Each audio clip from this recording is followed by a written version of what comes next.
Good morning, everyone. I am Krenz Francine Kimpan. I am 4th year BSN and course code of 99039. So now I will be presenting my monologue. Ang akong pamilya. Dili man perpekto, pero tinuod.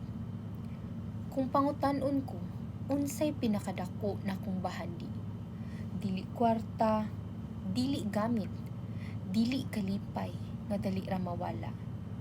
Ang akong tinuod nga bahandi, ang akong pamilya.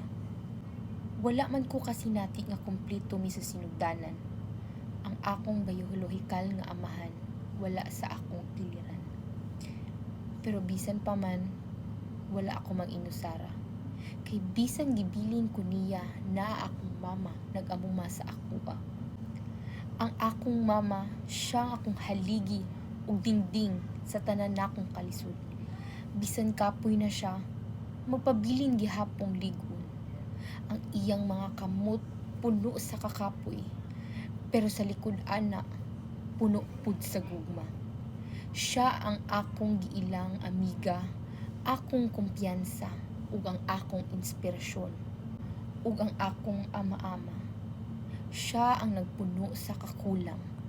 Dili man mi kadugo, pero ang iyang kasing-kasing naghatad og tinuod nga pag-atiman. Dili niya kinahanglan isulti nga, anak ti ka. Kay makita raman sa iyang lihok, sa iyang mga buhat, nga ako iyang giila.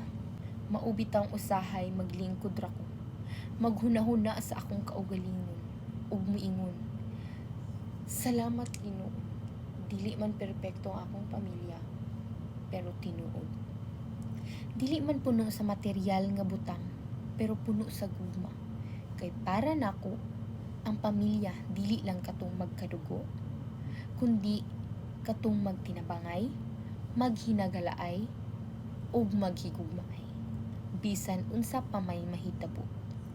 Ug kana, mauwi akong pamilya.